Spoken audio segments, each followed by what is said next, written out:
I have arrived. I am coming home. I have arrived. I am coming home. I have arrived. I am coming home. I have arrived. I am coming home. I have arrived. I am coming home. I have arrived. I am coming home. I have arrived. Check your posture.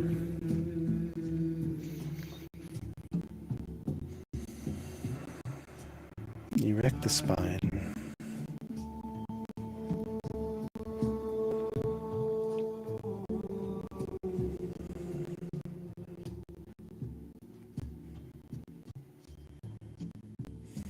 I am coming home. I have arrived. I am coming home.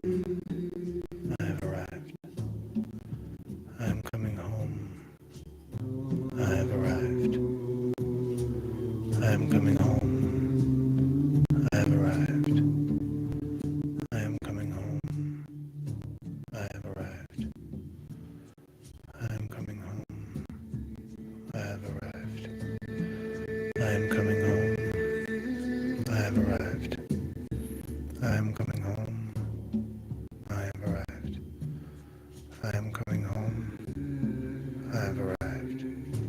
I am coming home. I have arrived. I am coming home. I have arrived.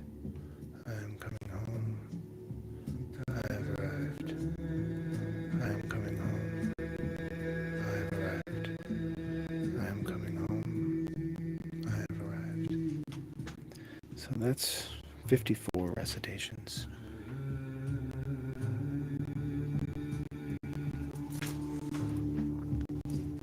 You can continue as long as you'd like. There are instructions given by some teachers of doing multiple rounds of 108 recitations of different mantras.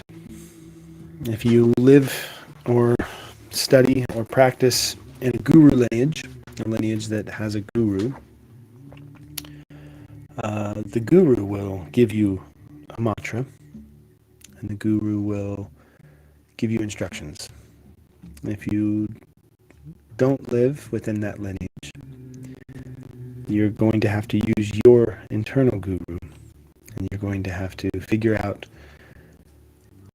what is bringing effective change for you. And that's the goal of any technique, right? Any of these techniques that we use, the goal is to affect change.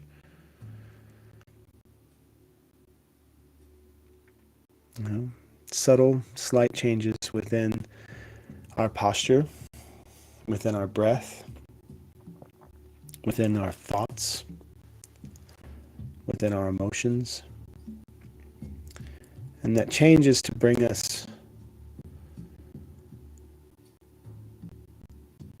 well, I guess it's to whittle away that which isn't necessary. You know, it's like when Michelangelo carved David. The story goes that he was asked how he did it, and he said he saw an angel in a block of marble and got rid of everything that was around them.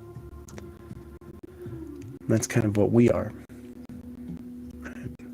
Not that we have a specific end goal of looking like this perfect meditator.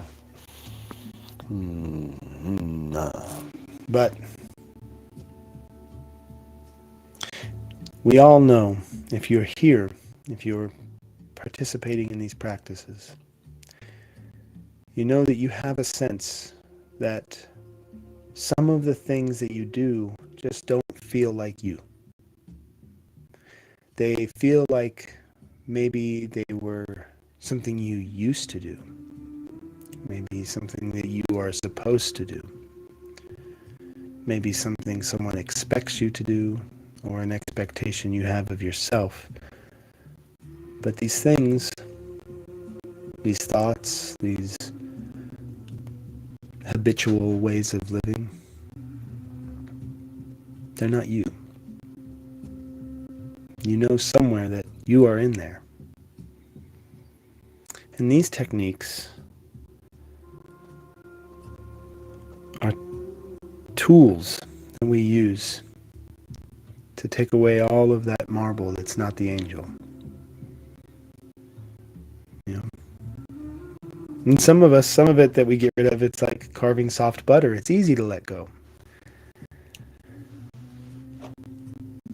It's easy. Some of these things are easy to find. Compassion is easy to find when confronting great suffering.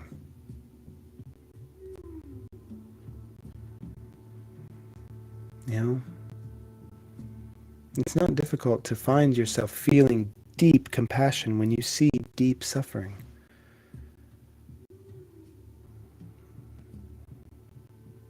When your best friend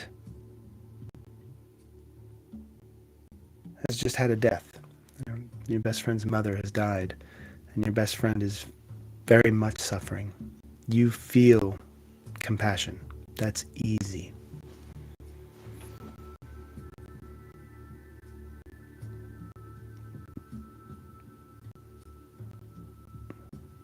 But some of it is not soft butter, easy to scrape away attachments and find ourselves getting to our true self. The compassion for the great suffering, that's soft butter. You can carve into that. It's smooth. It's easy to remove everything that's not the compassion. But when we come up against that your best friend is an alcoholic, and your best friend can't stop drinking,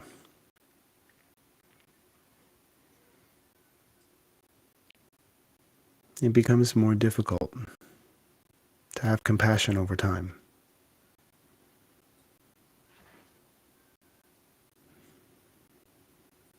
But your true self is in there. You just need a different tool,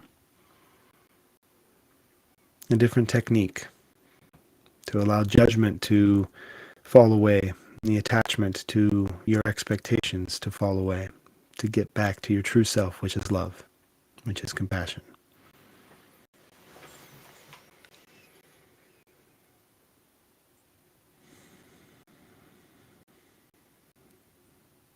No, maybe it's you whose mother has died. Maybe it's not as easy then to find the compassion for yourself. Maybe you think I should just be over it by now. It's been 2 years.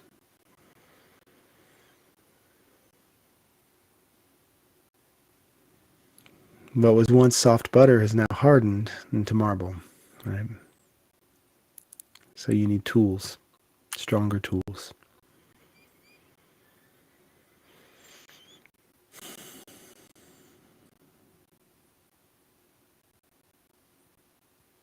But the compassion that comes in any relationship we have, that is the essence, the glow of the inner self. That's not even the inner self. That's not even the inner self. But that is the body that the inner self holds. Compassion, love, care, connection, empathy. These are attributes that we give to the inner self because when we are there, when we allow our attachments to fall away, that's what's left. That's the angel in the stone.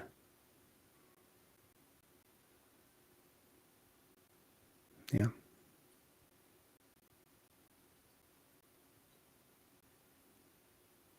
So, japamala, recitation and repetition of a physical action The beads are perfect. The mala is perfect. Japa can be done in many ways. I'm going to show you something.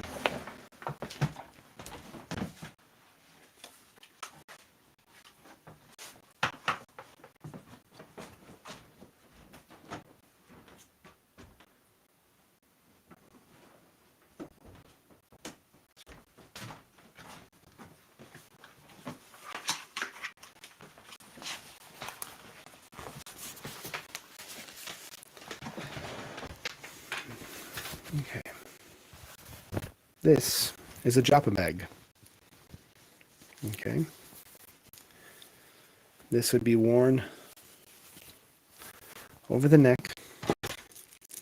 The beads placed into the bag.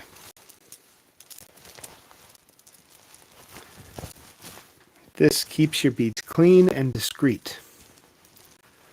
This is a good practice for those of us who might start to attach our ego or our identity to our malas. And you keep one hand inside, and you can just do your mala. It's got a hole here in case you need to pick something up, move something.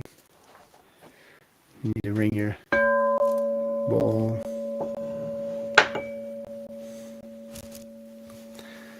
So these japa bags allow you to have one hand free and to walk. You can take a japa walk. It's a walking meditation that consists of the repetition and recitation, most often with the Maha Mantra. And in the case of ISKCON and the Hare Krishna practice, the Maha Mantra, the great mantra, is Hare Krishna, Krishna Krishna, Hare Hare, Hare Ram, Ram Ram, Hare Hare. But there are many Maha Mantras. Maha Mantra means the great mantra, the great name. So that's an interesting tool as well. But it looks like we are approaching our time here. So before we go,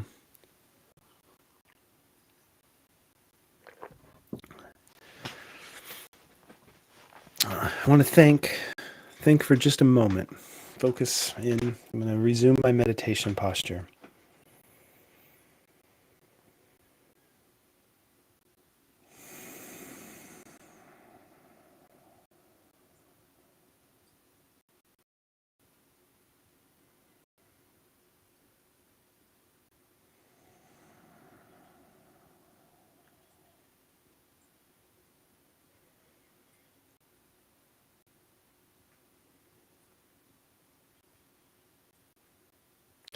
And I want to bring my awareness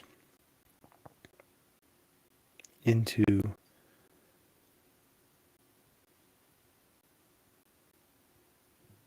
the small suffering. This is the awareness of the small suffering.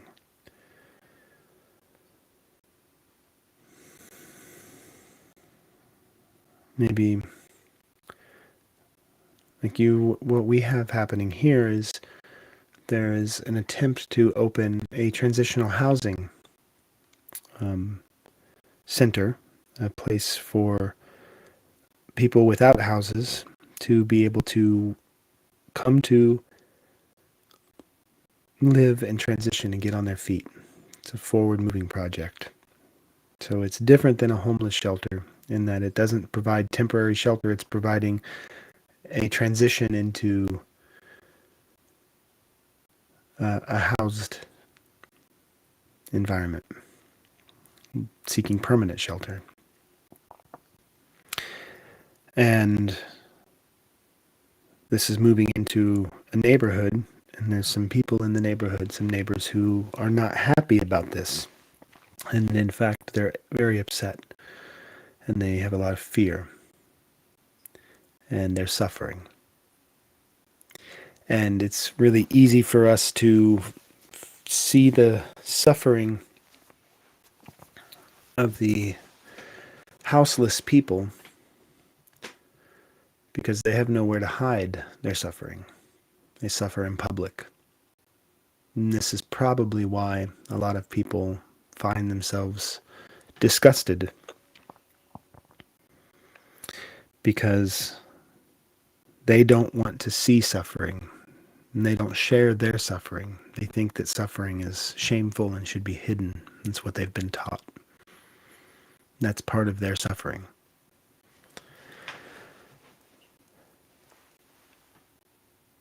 And I found myself sitting with my identity with the suffering of the houseless people, the greater suffering. And I was being ignorant of, willfully ignorant of, the suffering of the people in the neighborhood. And I was pushing an agenda to bring this housing project to this particular neighborhood at this particular time, and found myself dismissing people's suffering. And I sat with that longer, and I recognize now that to ignore the little suffering, the quiet suffering, or the things I find to be insufferable, there's a good word, break it down, something I won't suffer, about these neighbors, if I were to ignore that, then bringing these unhoused people into this transitional project in this neighborhood is not easing suffering. It's possibly even compounding it. And so this doesn't mean not to do the housing project, and it doesn't mean to do the housing project somewhere else. It means to start at home, start in the neighborhood, working with people in their suffering. And that begins by listening. Listening is the only pathway through where you have any right to enter into someone's suffering. You don't have a right to take it away, because it's not even possible. But by listening, you'll see that it naturally diminishes. As people can talk through the space that they're holding on to their pain, that pain becomes opened and it can release. And all of a sudden, when you're not holding, you're not suffering. The pain may still be there, but the grasp of suffering around the pain has been lifted.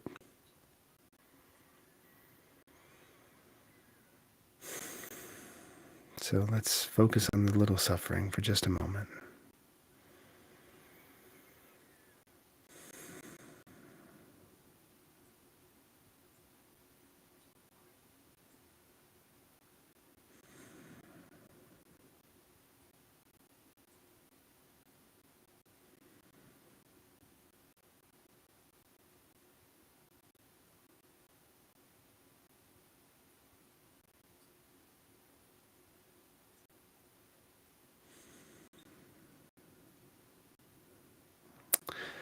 Tomorrow we'll talk more about this theory, maybe.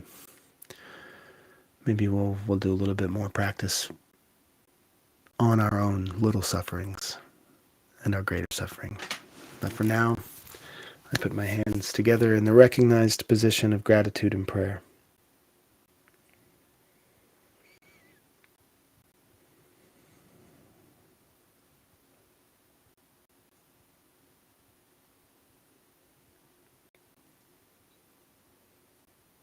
And my gratitude today is to the big suffering for helping me to see the small suffering inside of myself.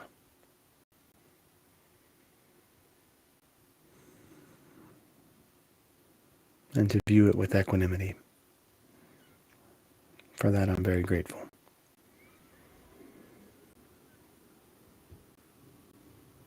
And my prayer today is, may all who suffer find relief. May all who suffer find relief. May all who suffer find relief.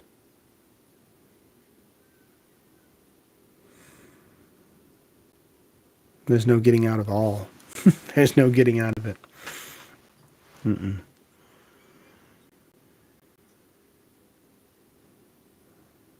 There's no all but one. That's the practice. That's the angel in the stone. So thanks for joining me today on this journey home. I want to thank Benji Wertheimer, who provided the music for today's session. And the music that we listened to today came from his album, One River. And the tracks that we listened to were Tabla Breath in the beginning. And then during our japa meditation, we heard the track 9, Nine. It's actually track number 3 on the album, but it's called 9. So thank you, Benji. Check him out. Find him on the social medias. BenjyWertheimer. And speaking of socials, find Journey Home Meditation on Twitter, Instagram, Facebook, and YouTube. And you can get to those links on our Facebook page. We have a link tree posted at the top of the Journey Home Meditation Facebook page that can take you to all of those spaces. So please like, follow, subscribe, all of those things. I never knew what that was about before I started having these presences, but it really does help to, I guess, to get you the content that we create that you might be interested in. It starts showing up on your feed and whatnot. So, all right. Thanks, everybody. Have a great day. We'll see you tomorrow morning, 7:30 in the morning.